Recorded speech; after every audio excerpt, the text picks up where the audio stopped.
Hello and welcome session. आज हम बात करने वाले हैं पंजाब के सॉइल्स की। तो चलिए स्टार्ट करते हैं कि पंजाब में जो सॉइल्स हैं वो किस टाइप के हैं। आपको याद होगा जो मेन सॉइल्स हैं हमने कहाँ डिस्कस किए, हमने इंडिया की जब ज्योग्राफी डिस्कस की थी, राइट। तो उसमें हमने सॉइल के टेक्सचर की बात की थी। अगर आपको नहीं याद आ रहा तो या आपको नहीं पता, आपने वो लेक्चर नहीं देखा है, तो यहाँ पे लिंक मैं डाल देता हूँ डिस्क्रिप्शन में, आप देख लीजिए जाके, तो उस वीडियो को देख लीजिए। या जो चैनल है उसमें प्लेलिस्ट होगी पीसीएस क्रैश कोर्स में, वहाँ पे ज्योग्राफी का लेक्चर स्टार्टिंग है, तो उनमें आपको मिल जाएगा, 10th लेक्चर होगा होपफुली, राइट। तो थोड़ा सा आपको अगर नहीं आइडिया तो वहाँ से देख लीजिए जाके। यहाँ पे अब हम बात क्या करें कि जो पंजाब की सॉइल है वो कौन सी है, क्योंकि अगर इंडिया के कंटेक्स्ट में बात करोगे, जो पंजाब की सॉइल है वो किस में कवर होती है, वो मेजर एल्यूवियल सॉइल में कवर होती है। इसलिए हम यही कहते हैं कि पंजाब की जो सॉइल है वो प्रीडोमिनेटली तो एल्यूवियल सॉइल है। एल्यूवियल सॉइल कौन सी होती है, जो रिवर्स बनाती हैं, कि रिवर्स अपने साथ जो पानी है अपने साथ क्या लाता है, मिट्टी लाता है, और वो मिट्टी अपने किनारों पर डिपॉजिट कर देता है। तो वो जो वहां पे सॉइल डिपॉजिट हो रही है उसको हम क्या नाम दे रहे हैं, एल्यूवियल सॉइल। पंजाबी में क्या कहते हैं, को हिंदी में क्या कहते हैं, जलोढ़ मिट्टी कहते हैं, राइट। तो इसका मतलब ये रिवर के जो सराउंडिंग एरियाज हैं वहां मिलेगी। या हम ऐसे कह लीजिए जो आपके प्लेन है पंजाब के, वो बने कैसे हैं। पंजाब के प्लेन, जो नदियां अपने साथ मिट्टी लेके आई और उसने यहाँ पे उसको क्या बना दिया, एक प्लेन एरिया जनरेट कर दिया, फर्टाइल प्लेन बना दिए। तो वो जो प्लेन है, वो जो मिट्टी है उस प्लेन की, वो क्या है, this is alluvial soil. But जो उसका टेक्सचर है वो अलग अलग होगा। क्यों अलग अलग होगा, क्योंकि पंजाब की अगर हम माइक्रो लेवल पे बात करते हैं, पंजाब को स्टडी करें, तो पंजाब में आपको टोपोग्राफी अलग नजर आती है, पंजाब में क्लाइमेट अलग नजर आता है, तो रिवर की एक्टिविटी अलग अलग है। कुछ ऐसे एरिया जहाँ पे आपको जो बारिश है, वो रेनफॉल वो ज़्यादा नज़र आती है। जैसे ईस्टर्न जो पंजाब है वहाँ पे रफली 100 सेंटीमीटर रेनफॉल होती है, और जो वेस्ट पंजाब है, जो जो फाजिलका की तरफ एरिया है, फिरोजपुर की तरफ एरियाज है ना, बठिंडा मानसा, ये जो एरियाज है यहाँ पे रिलेटिवली बारिश जो है कम होती है, रफली 50 सेंटीमीटर आप कह सकते हैं। तो रिड्यूस हो जाती है 100 से 50 सेंटीमीटर, इतना फर्क पड़ जाता है। अब यहाँ से क्या पता लगता है, देखो दूसरा टेम्परेचर। तो जब टेम्परेचर है और रेनफॉल है, ये दो फैक्टर हम ज्योग्राफी में कहते हैं सबसे मेजर फैक्टर हैं कहीं की भी जो कंडीशन है उसको अफेक्ट करने के लिए, चाहे वो क्लाइमेट है। जब क्लाइमेट अफेक्ट होगा, इससे वेदरिंग अफेक्ट होती है, तो वेदरिंग से आपकी सॉइल होती है। बट हमारी जो सॉइल है, द एल्यूवियल सॉइल, इसको हम कहते हैं XC2 सॉइल, यानी कि वो यहाँ पे नहीं बनी है, जो यहाँ बनी होती है उसको इन सीटू या सेडेंट्री सॉइल बोलते हैं। ये सेडेंट्री नहीं है, यहाँ पे नहीं बनी, बाहर से आके डिपॉजिट हुई है, तो इनको हम बोलते हैं ट्रांसपोर्टेड सॉइल, जो नदियां अपने साथ ट्रांसपोर्ट करके लाई हैं और यहाँ पे डिपॉजिट कर दिया गया है, राइट। तो ये चीज़ें आपको पता है, नहीं पता तो अब पता लग गया आप लोगों को। पर जब हम टेक्सचर देखते हैं अब, क्योंकि जो क्लाइमेट है वो हमेशा टेक्सचर को डिसाइड करेगा, और याद होगा हमने उस लेक्चर में डिस्कस किया था कि जो वो कौन कौन से फैक्टर हैं जो सॉइल को अफेक्ट करते हैं, वो हमने डिस्कस किए थे वहाँ के। उसमें सबसे मेजर क्या है, एक तो पेरेंट रॉक होता है, यहाँ पे रॉक वाली तो कोई बात नहीं है क्योंकि ट्रांसपोर्टेड है। यहाँ पे फैक्टर होता है टाइम का, यहाँ पे फैक्टर होता है क्लाइमेट का, राइट। जो क्लाइमेट है, टाइम है, तो ये कुछ ऐसे फैक्टर हैं जो सॉइल को, एक ही जगह की सॉइल को, मान लीजिए पंजाब है तो उसमें कितना टाइम हो गया उस मिट्टी को वहाँ पे डिपॉजिट हुए, उस पर क्लाइमेट अगर दोनों जगह का अलग अलग है तो आपकी सॉइल भी कुछ अलग तरह की हो जाएगी। उसके अलावा तीसरा रोल आता है वेजिटेशन का, कि वहाँ पे फॉरेस्ट कवर कैसा है या प्लांट्स कैसे हैं, तो उससे भी फर्क पड़ेगा। और प्लांट्स कैसे डिसाइड होते हैं, अगेन क्लाइमेट से डिसाइड होते हैं। तो क्लाइमेट किसको ऐड करते हैं, क्लाइमेट सॉइल की फर्टिलिटी को बढ़ाते हैं, तो आपकी सॉइल जो है बदल जाएगी। तो इसका मतलब आप कह सकते हैं ये सारी चीज़ें मिलके, टाइम है, क्लाइमेट है और वेजिटेशन, ये उसके टेक्सचर को अफेक्ट करती हैं।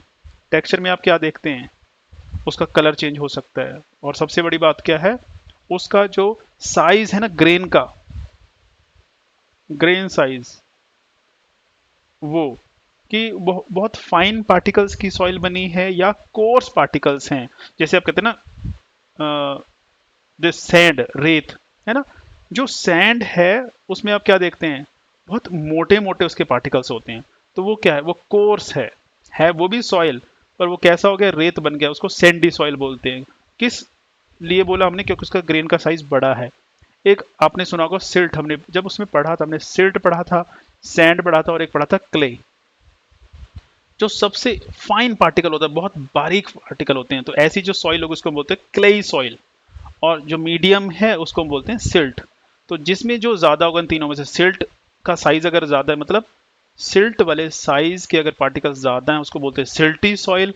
अगर बहुत ज़्यादा बारीक मिट्टी है, जिसको कहते हैं ना चिकनी मिट्टी, बारीक मिट्टी होती है, उसको बोलते हैं क्लेई सॉइल।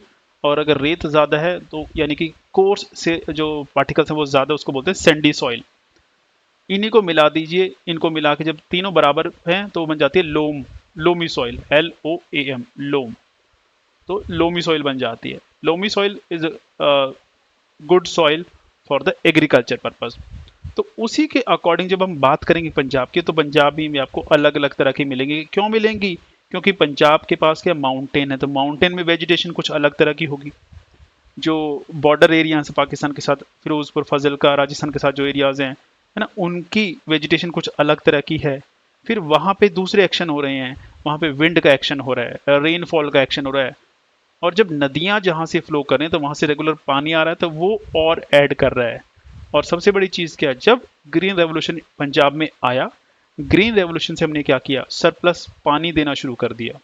जब पानी आप ऐड करते हैं मिट्टी के अंदर, तो वो उसके टेक्सचर को चेंज करता है, तो उससे भी मिट्टी आपकी बदल रही है। और क्या देखते हैं उसमें, जब सरप्लस पानी आने लगा तो आपने एक चीज़ सुना होगा, कलर, ज़मीन कलरी होगी, पंजाब में ऐसे बोलते हैं। वो क्या होता है, जब ज़्यादा सॉल्ट आ जाता है, जैसे ये एरिया और यहाँ पे पानी बहुत आ गया, कैसे, यहाँ पे एक नहर जा रही है ना, तो नहर में क्या होता है, जब नहर है वो हमेशा पक्की नहरें नहीं होती हैं, सीमेंटेड नहीं होती हैं, कच्ची होती हैं, तो उसके साइड में सीपेज होके साइड के एरिया कैसे होते हैं, डैम्प हो जाते हैं, मार्शी से हो जाते हैं, तर हो जाते हैं, तराई हो जाती है, पानी इकट्ठा हो जाता है। और जब पानी है वो उड़ जाता है, इवेपोरेट हो जाता है, बचता क्या है, सॉल्ट बचता है वाइट कलर का। तो वहां पे अलग अलग तरह के सॉल्ट आपको यहाँ दिखने लगते हैं। और उससे होता क्या है, जब जमीन में सॉल्ट आपको दिखेंगे वो वहां की फर्टिलिटी को खराब कर देंगे, फर्टाइल नहीं रहेगी। तो वो क्या आ गया, कलर आ गया, तो जमीन कैसी होगी, पंजाबी में कहते हैं कलरी जमीन हो गई है ना, सेलाइन हो गई है, एल्कलाइन। तो ये चीजें हम सुनते हैं, तो उसी तरह से अब हम सॉइल को डिस्कस करेंगे। तो जो पंजाब की सॉइल है वो हम क्या देखते हैं, पोडजोइक सॉइल है, सोडिक है, एसिडिक है, लोमी है, सैंडी है, कंडी के एरियाज हैं, सब माउंटेनस एरियाज इनको बोलते हैं, सिरोजोम के हैं, बेत के हैं, जो एल्यूवियल सॉइल का पार्ट होता है उसको बेत बोलते हैं, देन डेजर्ट सॉइल। तो अलग अलग तरह की सॉइल यहाँ पे माइक्रो लेवल पे जो है वो डिस्क्राइब की हुई है कि कौन से डिस्ट्रिक्ट में कौन सी है, या कौन कौन सी सॉइल कहाँ पे है। तो इस मैप में it is very confusing, yes आपको कन्फ्यूजिंग लगेगा, क्योंकि अभी सॉइल की समझ हमें नहीं होती। जब सॉइल समझ आने लगती है फिर आपको पता लगता है okay this is fine, this is very easy, है ना, कि सैंडी सॉइल है या डेजर्ट सॉइल है, कहाँ पे मिलने वाली है। तो सैंड कहाँ पे है या डेजर्ट कहाँ पे, हमारे डेजर्ट वो ड्राई एरियाज जो होंगे। डेजर्ट डजंट मीन वहाँ पे रेत होनी चाहिए, डेजर्ट है जो एरिड कंडीशन वाले एरिया, उनको हम बोलते हैं डेजर्ट, जहाँ पे पानी जो है वो रिलेटिवली कम है और इवेपोरेशन जो है वो ज़्यादा होती है, जितनी वहाँ पे बारिश होती है उससे ज़्यादा, राइट। तो अगर ऐसी कंडीशन है तो वो डेफिसिट हो जाएगा, तो डेफिसिट जहाँ पे हो गया वो डेजर्ट बन गया। सैंडी सॉइल अलग है, जहाँ पे रेत भी है वो सैंडी है। तो उस तरह से हम इसको डिस्क्राइब करने वाले हैं। तो ये सॉइल हम पढ़ लेते हैं अभी फटाफट। जैसे पोर्टजोलिक सॉइल है, ये कहाँ पे मिलेगी, ये जो आपके माउंटेनस एरिया वहाँ पे मिलती है, तो शिवालिक हिल वाला एरियाज है वहाँ पे मिलती है। सो स्टोन मिलेगा, सैंड मिलेगा इसमें। सो स्टोनी और सैंडी सॉइल है, येलो से लाइट ब्राउन कलर की होगी, यानी कि जो हिमाचल के बॉर्डर वाले एरियाज हैं, बॉर्डर डिस्ट्रिक्ट में ये मिलने वाली हैं। सो और किस कंडीशन में डेवलप होती हैं ये, जहाँ पे श्रब्स होंगी, छोटी छोटी झाड़ियाँ होंगी, या डेसिडुअस फॉरेस्ट होगा जो स्टीप स्लोप पे होगा, स्टीप स्लोप कंडीशन है, तो वहां पे ऐसी सॉइल आपको दिखेगी। So these are not good for the conventional agriculture. जो आप कहें ना यहाँ पे वीट की खेती कर लो जी, यहाँ पे आप राइस की खेती कर लो, तो उसके लिए दिस इज नॉट सूटेबल। किसके लिए है, जैसे होते हैं ना फॉरेस्ट, तो ये फॉरेस्ट के लिए तो सूटेबल हो सकती है, इस चीज़ के लिए सूटेबल नहीं हो सकती। तो इसका मतलब इस एरिया में एग्रीकल्चर करना डिफिकल्ट होगा या होता नहीं होगा। और दूसरे रीज़न क्या है एग्रीकल्चर ना होने के, अवेलेबिलिटी ऑफ वाटर। पहली बात तो सबसे ज़रूरी इंपॉर्टेंट जो कंपोनेंट है वो होता है सॉइल। सॉइल कैसी है, सॉइल फर्टाइल नहीं है, यहाँ पे हम क्या करें, स्टोन है उसमें, सैंड है, सैंड ही चल सकते हैं, अगर स्टोन है दिस इज़ वेरी डिफिकल्ट कि वहाँ पे आप एग्रीकल्चर कर पाए, नहीं कर पाएंगे। दूसरी है सेलाइन एंड सोडिक सॉइल, कलर इनका भी येलो से लाइट ब्राउन होगा, फर्टिलिटी इनकी लो होगी या मीडियम हो सकती है, बट अच्छी फर्टिलिटी तो इनकी नहीं होगी। तो इसका मतलब again this is not good for agriculture. नहीं होगा एग्रीकल्चर अच्छा। कहाँ पे मिलेंगे? जहाँ पे पुअर ड्रेनेज है, हाई वाटर टेबल है ड्यू टू एक्सेसिव इरिगेशन। जहाँ पे आप इरिगेशन दे रहे हैं, कैसे इरिगेशन दे रहे हैं? या तो कैनल से इरिगेशन दे रहे होंगे आप, जो हमने बात की थी थोड़ी देर पहले, या तो कैनल्स होंगे आपके पास, या फिर क्या होंगी? ट्यूबवेल होंगी। जब ट्यूबवेल से आप एक्सेस पानी निकाल लेते हैं, बहुत ज़्यादा पानी आपने निकाल दिया, पंप आउट कर दिया और ज़मीन के ऊपर पड़ा हुआ है एक्सेस में, तो क्या होता है? पानी इवेपोरेट कर जाता है, नीचे क्या बचता है? सॉल्ट बचता है। ये आपको पता है हमेशा कि जब इवेपोरेशन होगी सिर्फ पानी उड़ता है और कोई सब्सटेंस नहीं उड़ेगा, तो जो पानी के अंदर का सॉल्ट है वो वहीं पे रह जाएगा और वहां पे वाइट पाउडर की तरह आपको नजर आता है वो जमीन पे। तो क्या बन गई वो? सोडिक सॉइल या सेलाइन सॉइल बन गई। और हुआ क्यों? क्योंकि ड्रेनेज प्रॉपर नहीं है, वो पानी जाने के लिए रास्ता ही नहीं कहीं पे, वो पानी वहां पे ऊपर पड़ा हुआ है। तो पुअर ड्रेनेज या वाटर टेबल ज्यादा हो गया, किस वजह से? एक्सेसिव इरिगेशन से। तो हाई सॉल्ट लेवल मिलेगा, पीएच वैल्यू ज्यादा मिलेगी, so they are not suitable for farming, as such they are not suitable. वहां पे आप खेती नहीं कर सकते। कैसे कर सकते हैं? आपको मैनेज करना पड़ेगा उन चीजों को, केमिकल से कीजिए, ट्रीटमेंट करनी पड़ेगी, उसके अलावा तो नहीं कर सकते। आपको सॉइल इंप्रूव करनी पड़ेगी, राइट।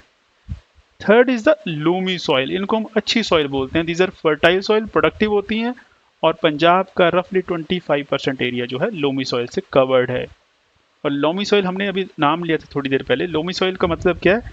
जहां पे सिल्ट, क्ले और सैंड सब बराबर बराबर हैं, तो this is a good soil, यानी कि उसका जो टेक्सचर होगा वो अच्छा होगा, क्योंकि उसमें सैंड भी है। सैंड से क्या होता है? जो सैंड है, लोम है और सिल्ट, सैंड से क्या होता है जी? सैंड से उसकी पोरोसिटी बढ़ती है, वो पोरस हो जाती है, यानी कि उसमें हवा जो है, ऑक्सीजन है, वो क्रॉस कर सकती है इजीली। इसका मतलब वो उसकी फर्टिलिटी को बढ़ाएगा। और कई डिस्ट्रिक्ट्स में मिलती है, जैसे नवांशहर है, जलंधर है, कपूरथला, और भी जो सराउंडिंग डिस्ट्रिक्ट उनमें पाई जाती है। जो हमने बात अभी की, balanced mixture of sand, silt and clay, so they are suitable for multiple crops. But problem क्या आ सकती है? अगर यहाँ पे इरिगेशन आप करोगे तो यहाँ पे सैलिनिटी के चांसेस बढ़ जाते हैं, अगर ज़्यादा इरिगेशन, क्योंकि पंजाब में इशू है ज़्यादा इरिगेशन का। कैसे ज़्यादा इरिगेशन की बात हो रही है यहाँ पे? जब आप पैडी, पंजाबी में क्या कहते हैं? जीरी, है ना? तो जब पैडी की कल्टीवेशन करते हैं तो पानी आपको खेत में भरना पड़ता है, एक्सेस पानी देना पड़ता है। ये तो है नहीं कि आपने एक स्प्रे कर दिया, गुजारा चल गया, जैसे वीट में करते हैं। यहाँ पे आपको पानी भरना पड़े। जब पानी भरते हैं तो ये कंडीशंस ऐसी होनी स्वाभाविक हैं, पॉसिबल ऐसा होना, राइट। उसके बाद आती है सैंडी सॉइल। नाम से क्लियर है, वो सॉइल जिसमें सैंड का कंपोनेंट ज्यादा होगा। तो सैंड का कंपोनेंट ज्यादा का मतलब क्या है? एरिया कैसे होंगे? ड्राई से होंगे कुछ एरियाज। सो कहाँ मिलती है? साउथ वेस्ट और साउथ सेंट्रल पार्ट। कौन से? बठिंडा के एरिया, मानसा के एरिया, संगरूर के एरियाज। तो इसका मतलब ये कौन से एरियाज? जो एरिड एरियाज हैं, जो ड्राई है रिलेटिवली। क्योंकि आप सुनते हैं ना ऐसे कि एक एरिड होता है, एक सेमी एरिड हो सकता है। तो सेमी एरिड जो उससे थोड़ा सा अच्छा है एरिड, जहाँ पे वाटर की अवेलेबिलिटी लो है, तो वहाँ पे जो कंडीशन कैसी हो रही है? ड्राई हो रही है। तो एरिड मीन्स ड्राई कंडीशन वाला एरिया, राइट। चलिए, कलर कैसा होता है? येलो से ग्रे कलर की होंगी, और इनमें ऑर्गेनिक मैटर नहीं हो। ऑर्गेनिक मैटर का मतलब क्या है? जो उसमें वेजिटेशन है ना, कहाँ से आएगा ऑर्गेनिक मैटर? जब पेड़ पौधे होंगे, यानी कि वेजिटेशन होगी, तो वो वेजिटेशन पत्ते टूट के कहाँ जाते हैं? जमीन में गिर जाते हैं। जमीन में गिर के वो जो वहाँ की मिट्टी है, सॉइल है, उसमें ऐड हो जाते हैं। उसे होता क्या है? उसकी फर्टिलिटी बढ़ती है। और ज्योग्राफी में इसको हम कहते हैं, जब ये पत्ते ऐड हो जाते हैं, कि क्या ऐड हो गया या क्या है उसके ऊपर, उसको हम बोलते हैं ह्यूमस, HUMUS, ह्यूमस। तो ह्यूमस जो है सॉइल में अगर है तो उसकी फर्टिलिटी बढ़ेगी। तो इसको हम बोल रहे हैं ऑर्गेनिक मैटर। तो ऑर्गेनिक मैटर यहाँ पे डेफिसिट है, नहीं होगा। और जो न्यूट्रिएंट्स जो चाहिए उसको, वो भी नहीं होंगे, जैसे नाइट्रोजन, पोटाशियम और फास्फोरस, NPK। और इसीलिए जो हमारे फर्टिलाइजर हैं वो कौन से होते हैं? NPK फर्टिलाइजर हम यूज़ करते हैं, क्योंकि हमारी सॉइल में नहीं पाए जाते हैं। इंडिया में मेजॉरिटी यही होगा। तो हर जगह आपको क्या कम मिलेगा? नाइट्रोजन कम है जी मिट्टी में, पोटाशियम कम है जी, फॉस्फोरस कम है, और कहीं पे सारे ही कम है। सो इसकी जो फर्टिलिटी है वो भी कैसी है? लो है या मीडियम है। और कैसे इसको हम इंप्रूव कर सकते हैं? आपको आर्टिफिशियल इरिगेशन करना पड़ेगा। इसीलिए यहाँ पे उगता क्या है? कॉटन है, सिट्रस फ्रूट्स उगते हैं यहाँ पे। इशू क्या है यहाँ पे? इशू ये है कि they are prone to wind erosion. जब हवा चलेगी, क्योंकि ड्राई एरिया है, ड्राई एरिया, सूखी मिट्टी, जब हवा चलेगी तो उस मिट्टी को उड़ा के ले जाएगी। तो उससे हमें क्या नुकसान हो रहा है? याद रखिए, जब सॉइल है जो उसका सबसे ऊपर वाला पार्ट होता है, यही तो है जो उसकी फर्टिलिटी को डिसाइड करता है। और जब हवा चलती है तो ये क्या हुआ, ये उड़ गया, तो अपर लेयर उड़ गई, जिसको हम कहते हैं विंड इरोजन हो गया, उसका इरोड हो गया। तो फर्टिलिटी के लिए जो चीज़ रिस्पॉन्सिबल थी, जिसमें मिनरल्स हैं, वो चीज़ उड़ गई है, राइट। तो उसकी फर्टिलिटी क्या होगी, रिड्यूस हो जाएगी, क्योंकि इसी में ह्यूमस भी होता है। तो जो ह्यूमस आया वो भी नहीं बचा वहाँ पे, जो फाइन पार्टिकल्स है वो भी चले गए, तो कुछ बचा नहीं है ऐसे। तो सॉइल अच्छी नहीं होगी, पुअर सॉइल हो जाएगी। कंडी, जिसको हम बोलते हैं जनरली सब माउंटेनस एरिया की सॉइल। सब माउंटेनस यानी कि माउंटेन्स के नीचे वाले एरियाज, छोटे छोटे हिल्स जो होते हैं, फुट हिल्स इनको बोलते हैं जनरली। तो ये कहाँ मिलते हैं, जो शिवालिक के फुट हिल्स वाले एरियाज है वहाँ पे मिलती है, जैसे पठानकोट के एरियाज, गुरदासपुर, होशियार के एरियाज, वहाँ मिलती है। और बनती कैसे हैं, जो आपने सुना होगा ना, चो, पंजाबी में हम चो बोलते हैं, जो छोटे छोटे रिव्यूलेट्स हैं जो सीजनल हैं, जनरली बारिश का पानी उसमें आता है, तो वो अपने साथ जो मिट्टी लेके आई उन्होंने बना दी। और क्या, सीजनल स्ट्रीम्स हैं जो शिवालिक से आ रही हैं, तो वो जो एरियाज हैं वहाँ की मिट्टी जो उस चो के सराउंडिंग वाले एरियाज की, वो है बेसिकली। तो इसका टेक्सचर कैसे होगा, मिक्स होगा, लेस प्रोडक्टिव होगी, और अगेन इरोजन इनका बहुत ज़्यादा होगा। They are prone to erosion. क्यों होंगी, क्योंकि अगर यहाँ पे ये माउंटेनस एरिया है, सब माउंटेनस, और यहाँ पे एक स्ट्रीम आ रही है, चो बनी हुई है, तो चो क्या करती है, इरोड कर देती है। तो यहाँ पे कौन सा इरोजन हो रहा है, वाटर से इरोजन हो रहा है जी। So this is prone to erosion, तो प्रॉब्लमेटिक है। तो आपकी सॉइल जो फर्टाइल नहीं हो पाएगी यहाँ पे। फिर आ जाते हैं ग्रे डेजर्ट सॉइल, जिनको सीरोजोम सॉइल बोलते हैं। तो these are basically desert soil जो ग्रे कलर की हैं। कहाँ पे मिल रही हैं, साउथ वेस्टर्न पंजाब में मिल रही हैं ये भी। और कौन से एरियाज में पर्टिकुलरली, फिरोजपुर का एरिया हो गया, आपका मुक्तसर का एरिया होगा, और बठिंडा के एरियाज हो गए, है ना, तो वहाँ पे ये मिल रही है। कलर कैसा है, ग्रे कलर, विच इंडिकेट्स कि इनके अंदर ऑर्गेनिक मैटर कम है और न्यूट्रिएंट्स कम है, जो हमने पहले डेजर्ट सॉइल में बात किया। तो यहाँ पे कुछ ऐसा ही है। तो यहाँ पे जो क्रॉप्स हैं वो कौन सी उग रही हैं, वीट है, पैडी है, शुगर केन है। किस वजह से, because of the artificial supply of water, जिसको हम कहते हैं इरिगेशन। तो उससे प्रॉब्लम क्या आ जाती है, ज़मीन में सॉल्ट पैदा हो जाते हैं, सेलाइन हो जाते हैं या अल्कलाइन हो जाती है सॉइल। फिर जो बेत के एरियाज हैं, बेसिकली एल्यूवियम उनको बोल रहे हैं, क्योंकि इसमें एक एरिया बेत का होता है, जो बांगड़ वाला एरिया, दैट इज कॉल्ड बेत, राइट। क्यों बेत, या है क्या बेत, है क्या? देखो एल्यूवियल सॉइल क्या, हमने कहा जो नदियां अपने साथ मिट्टी लेके, अब नदी एक पानी ला रही है, अपने साथ मिट्टी ला रही है, तो वो डिपॉजिट कहाँ पे होगी, उसके दोनों तरफ, इस तरफ भी इस तरफ, और उसके पहले भी डिपॉजिट हो रखी होगी। तो ये जो लेटेस्ट हुई है, दिस इज न्यू डिपॉजिशंस, और ये वाली जो हैं, दीज आर ओल्ड डिपॉजिट्स। दोनों में फर्क क्या है, ये कभी हजारों साल पहले हुई होंगी, ये अभी हो रही हैं जो लेटेस्ट हो रही है, जहाँ पे हर साल फ्लड आ जाते हैं। तो दोनों एरिया को अलग अलग नाम दिए जाते हैं। जो एरिया नंबर 1 है, जो लेटेस्ट है, न्यू है, दैट इज कॉल्ड खादर। और जो पुराना पहले से हो रखी है, मिट्टी जमी हुई है, दैट इज कॉल्ड बांगड़। कैसे पता लगता है, दोनों के कलर से पता लगता है। जो खादर है वहाँ पे हर साल फ्लड आते होंगे, तो these are the flood zone basically. खास बात तो ये है। और इसका कलर कैसा होगा, लाइट कलर होगा, लाइट येलो होगा। जो बांगड़ है, ये पुरानी मिट्टी, ओल्ड सॉइल है, कहाँ मिलेगी, रिवर से दूर मिलेगी। और इसका कलर कैसा होगा, डार्क होगा, डार्क ब्राउन हो सकता है, ग्रे हो सकता है, राइट। तो डार्क कलर की होगी। तो उसका मतलब क्या, अगर फर्टिलिटी की बात करें, जो बांगड़ या बेत का एरिया, तो फर्टाइल नहीं होगा जितना खादर का एरिया। इसका मतलब नदी के पास वाला जो area, that is termed as khadar, right. So this is something जो आपको पता होना चाहिए अबाउट दिस सॉइल। फिर आती है डेजर्ट सॉइल।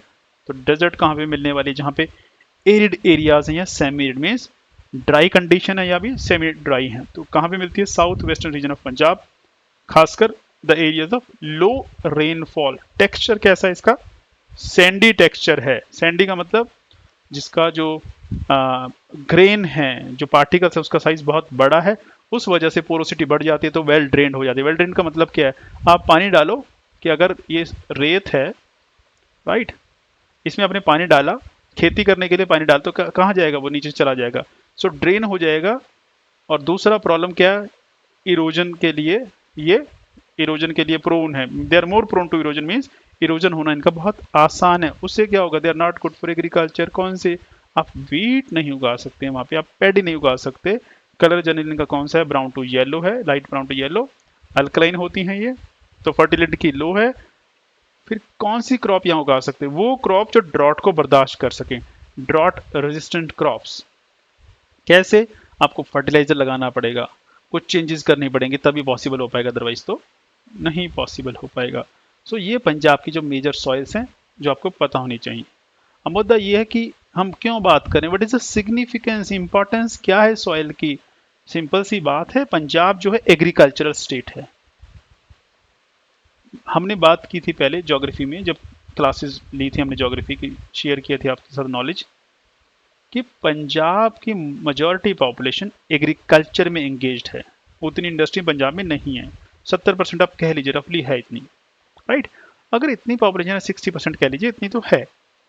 तो एग्रीकल्चर बैकबोन है पंजाब की इकोनॉमी की। एग्रीकल्चर के लिए क्या चाहिए, जो सबसे बड़ा एग्रीकल्चर के लिए कंपोनेंट होता है वो हमेशा सॉइल होता है, ये याद रखिए। आपके पास सब कुछ है, अगर सॉइल ही नहीं है, जहाँ पे पेड़ उगने हैं, जहाँ पे प्लांट उगाने हैं, आपने खेती करनी है, so it is of no use. So soil की इंपॉर्टेंस क्या, आपके पास एग्रीकल्चर आपका इसी पे डिपेंड करता है। इसका मतलब आप किसी भी कॉस्ट पे ये नहीं चाहेंगे कि आपकी जो सॉइल है पंजाब की वो खराब हो जाए, जिसको हम बोलते हैं ज्योग्राफी में डिग्रेड हो जाए। और ऐसी क्यों बात करें, क्योंकि डिग्रेडेशन हो रहा है, कैसे और हम बात करने वाले हैं। फिर इरिगेशन, इरिगेशन कहाँ पॉसिबल हो सकता है, इरिगेशन कैसे होता है, इरिगेशन ट्यूबवेल से होता है, उससे पहले वेल से होता था, राइट। अब कैसे होता है, कैनल से होता है। सबसे पॉपुलर तो ये चीज़ें, नहरें निकाल देना और ट्यूबवेल लगा देना। बट कैनल्स कहाँ बन सकती है, पंजाब में बहुत सारी नहर हैं, हरियाणा में भी हैं, यूपी में भी हैं। क्यों है, क्योंकि यहाँ की सॉइल ऐसी है जो अलाउ करती है। तो पहली बात तो रिवर्स है यहाँ पे, दूसरी बार क्या है, दूसरी चीज़ है सॉइल। अगर सॉइल यहाँ की अच्छी ना होती, अगर जैसी साउथ इंडिया की सॉइल है, कैसी प्लेटू वाला एरिया, प्लेटू होता तो वो क्या होता, हार्ड रॉक्स होती।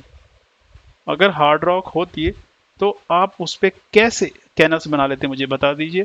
तो this is because of alluvial soil, the soft soil we have in Punjab, जिसकी वजह से हमारे लिए इरिगेशन पॉसिबल हो पाए, इरिगेशन के लिए हम कैनल्स बना पाए, और ट्यूबवेल्स लगाना हमारे लिए बहुत आसान है। साउथ में नहीं लगती ट्यूबवेल्स इतनी आसानी से। तो इरिगेशन पे डिपेंडेंसी इन्हीं की वजह से। और सबसे बड़ा जो इम्पैक्ट है वो पंजाब की इकोनॉमी पे है। पंजाब की इकोनॉमी में कंट्रीब्यूशन किसका है, फिर एग्रीकल्चर का कंट्रीब्यूशन है। अगर आपको ना इंडस्ट्री का है, तो इंडस्ट्री भी काफ़ी किससे चलती है, एग्रीकल्चर से चलती है। अगर आप कहिए एग्रो बेस्ड इंडस्ट्री, वो इंडस्ट्री पर किसकी वजह से चल रही है, प्लाई इंडस्ट्री किसकी वजह से चल रही है, इससे जो आपकी ब्रेड बन रहे हैं, है ना, फ्लोर मिल्स चल रही हैं, राइस मिल चल रही हैं, पंजाब में बहुत सारे राइस मिल्स हैं। राइस मिल तो इंडस्ट्री है, पर किस पे चल रही है वो। अगर राइस ही पैदा नहीं होगा यहाँ पे, फूड आप पैडी नहीं उगाओगे, तो कहाँ से मिल चलेंगे, तो इंडस्ट्री इसी पे डिपेंडेंट है। तो इसका मतलब क्या, उसके अलावा बहुत सारे ऐसे सेक्टर, जैसे सर्विस सेक्टर, सर्विस सेक्टर में आप क्या लेंगे, सर्विस सेक्टर में आप लीजिए ट्रांसपोर्ट है।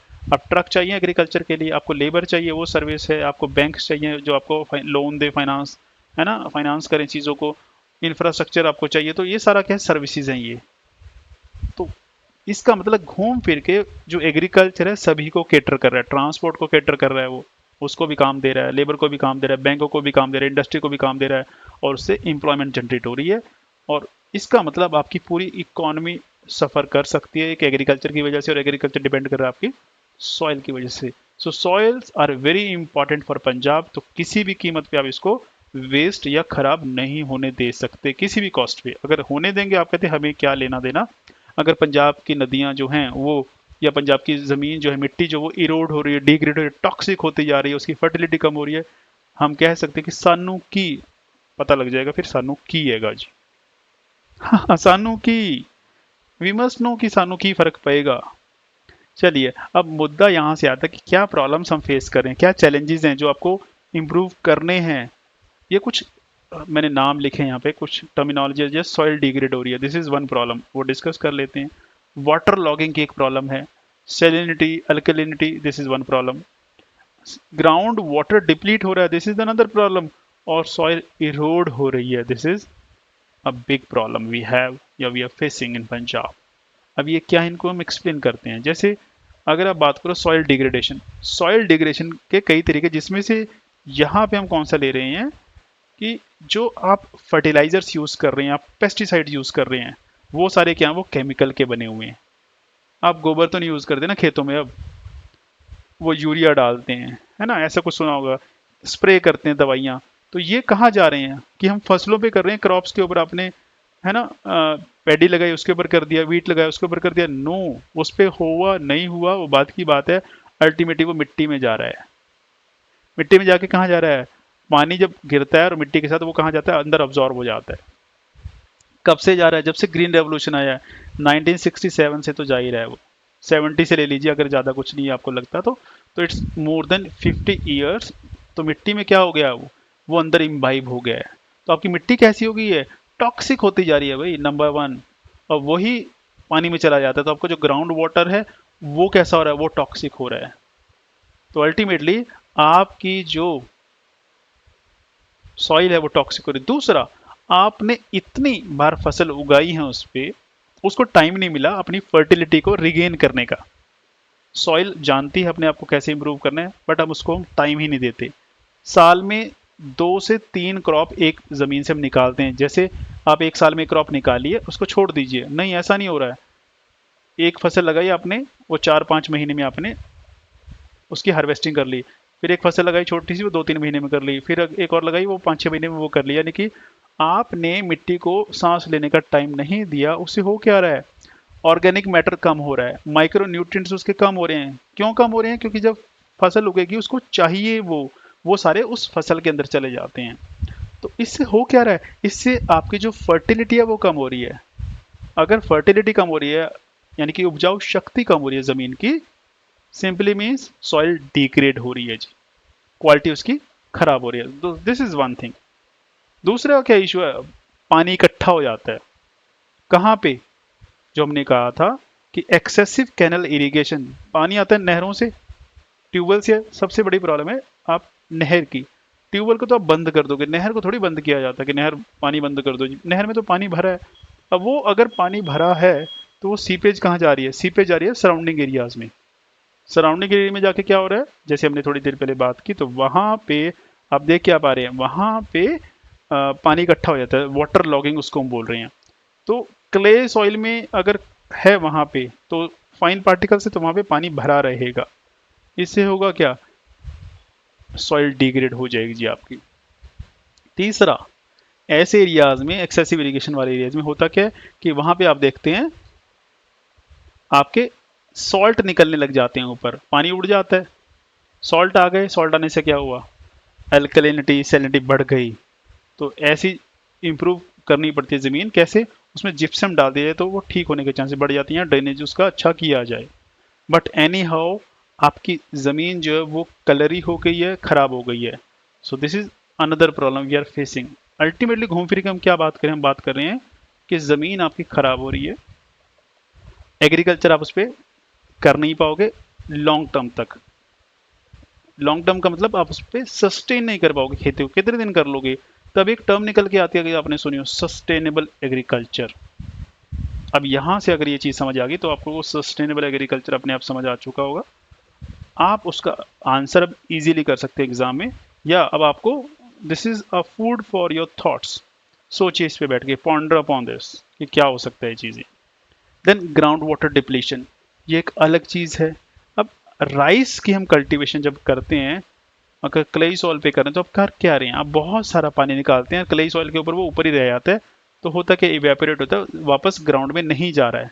तो आपका जो पानी है उस वजह से अंडरग्राउंड वाटर वो कम हो रहा है। सॉइल इरोजन, इरोजन हमने पढ़ा था, तो यहाँ पे हम फेस क्या कर रहे हैं, जो एरियाज हैं वहाँ पे ये प्रॉब्लम है। जैसे होशियारपुर हो गया, शिवालिक के फुटल्स हैं, उसमें डिफॉरेस्टेशन हो रही है और पानी बह रहा है। तो जो ये हिली ट्रैक्ट थे, यहाँ पे पहले पेड़ पौधे हुआ करते थे, अब वो पेड़ पौधे काट दिए गए, और जो नदियाँ हैं या जो चोज हैं, वो पानी है, बेसिकली पानी क्या कर रहा है, उस ज़मीन को काट रहा है, तो उसको क्या कर रहा है, इरोड कर रहा है, हटा रहा है, रिमूव कर रहा है। So this is something which is a problem for us.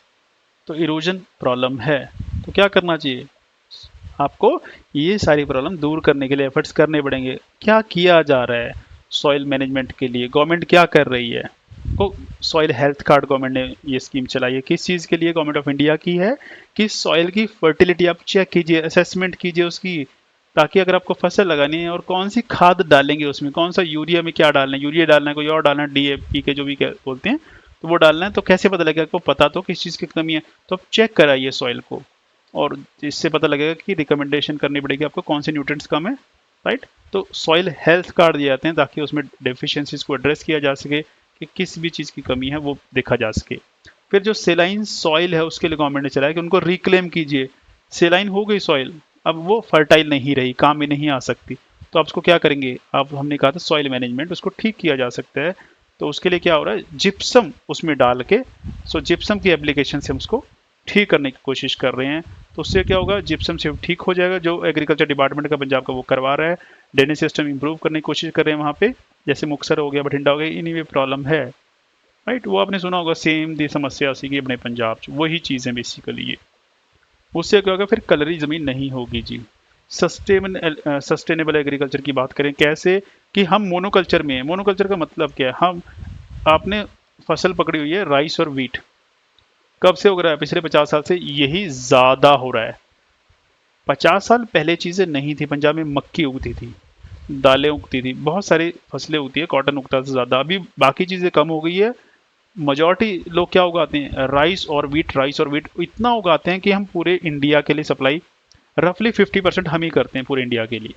तो जितना इंडिया का स्टॉक है, बफर स्टॉक, उसमें कंट्रीब्यूशन सबसे ज़्यादा जो है वो आप कह सकते हैं पंजाब का है, 50% हमारा कंट्रीब्यूशन है। क्यों है, क्योंकि हमारे पास इतना एक्स्ट्रा है। आप अगर बात करें वीट की, रफली 130 lakh metric tonne wheat Punjab produce करता है, जो सेंट्रल गवर्नमेंट को दिया जाता है। और जो आप बात करें पैडी की, रफली 180 लाख मीट्रिक टन। तो आप आइडिया लगा लो हम कितना प्रोड्यूस कर रहे हैं, it is more than 300 lakh metric tonne. ठीक है, इतना हम बहुत प्रोड्यूस करते हैं, बहुत है हमारे पास।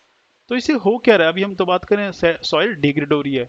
तो रिकमेंडेशन ये हैं कमिटीज़ की, आप डाइवर्सिफाई कीजिए। डाइवर्सिफाई का मतलब क्या है, आप डिफरेंट टाइप्स की जो क्रॉप्स हैं उनको लगाइए, जैसे वेजिटेबल है, कोई और फ्रूट्स हैं, फ्लावर्स हैं, आप वो लगाइए। उसके अलावा एक और तरह का डाइवर्सिफिकेशन होता है कि डेयरी को प्रमोट कीजिए, डेयरी हो गया, एपीकल्चर हो गया, राइट।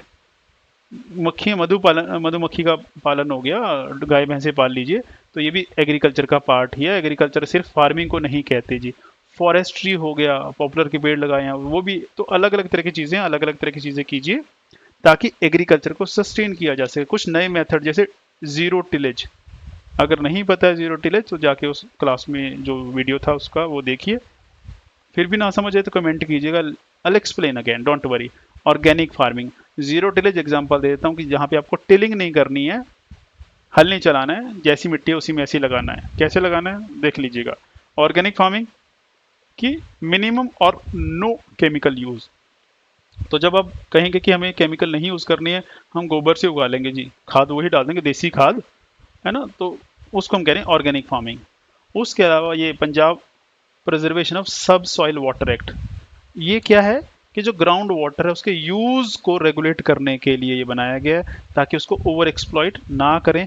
अल्टीमेटली होगा कि उससे सॉइल की हेल्थ ही इम्प्रूव होगी।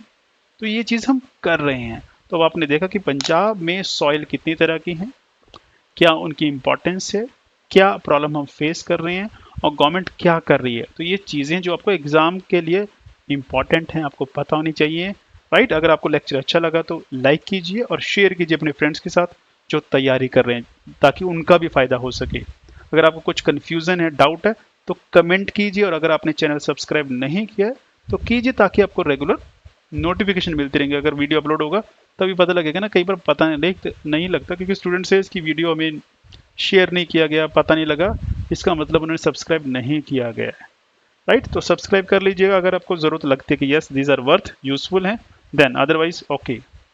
सो थैंक यू सो मच, फिर मिलेंगे अगले वीडियो में, तब तक एंजॉय कीजिए, बाय बाय, टेक केयर।